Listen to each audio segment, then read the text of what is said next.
Hello বন্ধুরা, তোমরা কেমন আছো? আশা করি সবাই ভালো আছে। দেখো বন্ধুরা, আজকে আমি পনির করব। পনিরটাকে আমি নুন হলুদ মাখিয়ে রেখে দিয়েছি। দেখো আমি তো গাজর আলু দিয়ে করব। দেখো গাজর আলুগুলো ভেজে নিচ্ছি।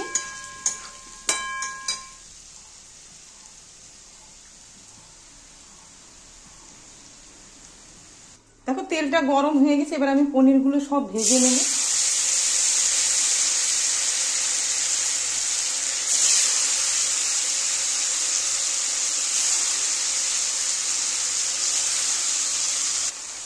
দেখো এক পাশ ভাজা হয়ে গেলে আমি উল্টিয়ে দেবো একটু।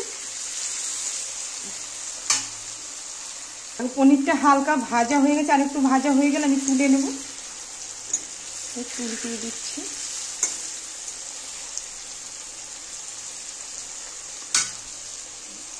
দেখো পনিরগুলো ভাজা হয়ে গেছে, এবার আমি তুলে নেব। এটা খুব সুন্দরভাবে ভাজা হয়েছে। দেখো এবারে দেবো আমি জিরে আর তেজপাতা সোমবারে। পনিরটা পুড়ে গেছে, এই যে গুঁড়া গুঁড়োগুলো। দেখো মশলাটা করা হয়ে গেছে। এখানে আছে কাঁচা লঙ্কা বাটা আর জিরে বাটা, আর এটা আছে কাশ্মীরের লঙ্কার গুঁড়ো একটু কালারের জন্য। দেখো এবার আমি মশলাটা দিয়ে দেবো।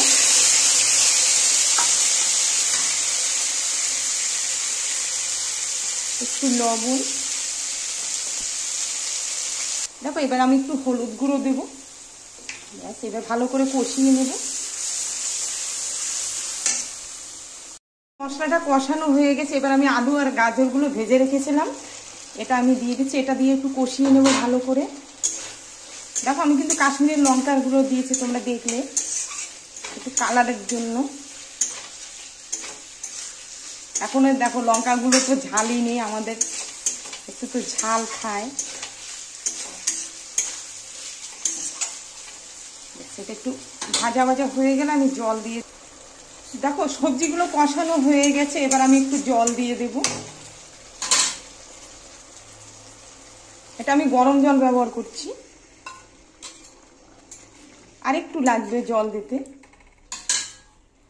দেখো ঝোলটা ফুটে গেছে, এবার আমি পনিরগুলো সব দিয়ে দিচ্ছি। এবার একটু নেড়ে দেব।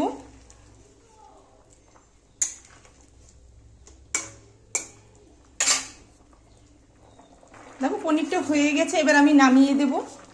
কমপ্লিট। দেখো বন্ধুরা, আমি না পনিরটা নামিয়ে দিয়েছি।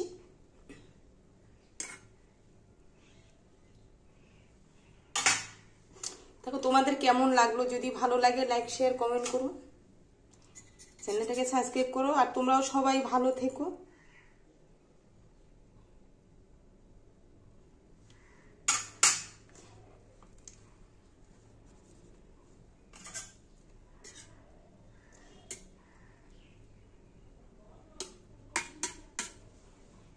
তাহলে রাখলাম, টাটা।